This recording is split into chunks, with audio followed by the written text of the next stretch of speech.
जागोन E plus R equal to O जोबोद practical आं बे बिषयखौ माने गोसोखांबाय थायो आरो सनु शर्मानि बे फर्मुला गोबां इभेन्ट्सफोर जिबनाव फैबाय गोबां जाथायफोर जिबनाव फैबाय नाथाय बेखौ आं मा रिएक्ट खालामदों ना रेसपन्स होदों बेयो आंनि बाथ्रा नोंथांनि चॉइस आरो जेरै रिएक्ट खालामगोन जेरै रेसपन्स खालामगोन नोंथांनि रिजाल्टआबो बेबादिनो जागोन आरो नोंथांनि जिबनाव एसे फोथायनाय दङ बे फोथायनायजोंनो एप्रोप्रिएटलि जुदि रेसपन्सखौ होयोब्ला नोंथांनि अआ अर्थात आउटकामा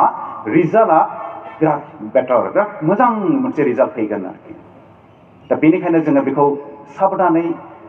जोंनि मोखाङाव सफैनाय गासैबो घटनाफोरखौ गासैबो बाथ्राफोरखौ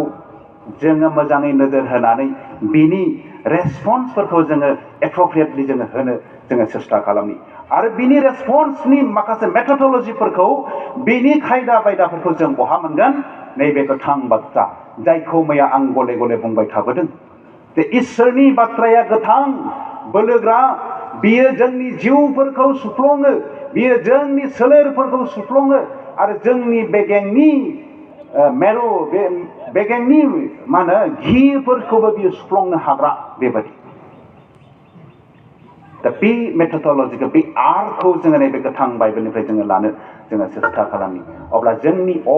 दा मिन्स आउटकामा बिराद मोजां जागोन जोंनि रिजाल्टआ मोजां जागोन आरो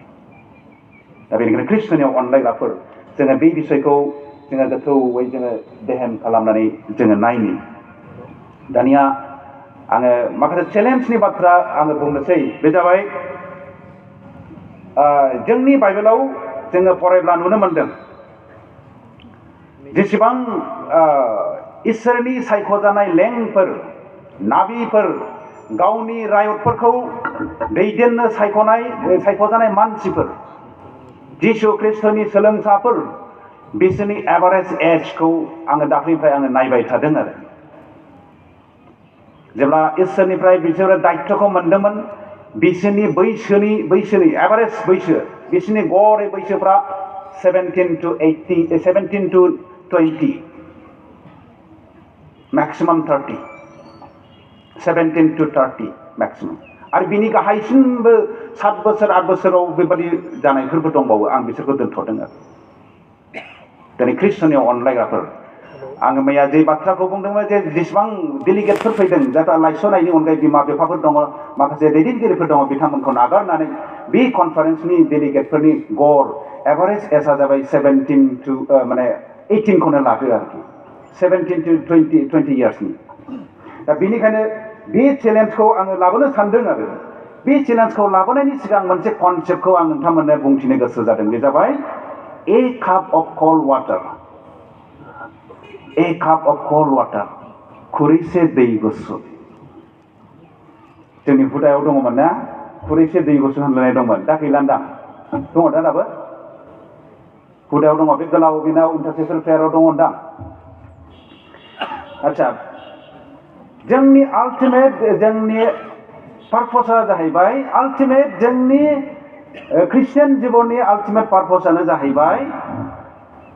जों ख्रिस्ट' बादि जानानै मोनसे बाथ्राखौ सोरगोनि लांनायाव जिसु ख्रिस्ट'निफ्राय खोनासंनाय बे बाथ्राया माबेलाय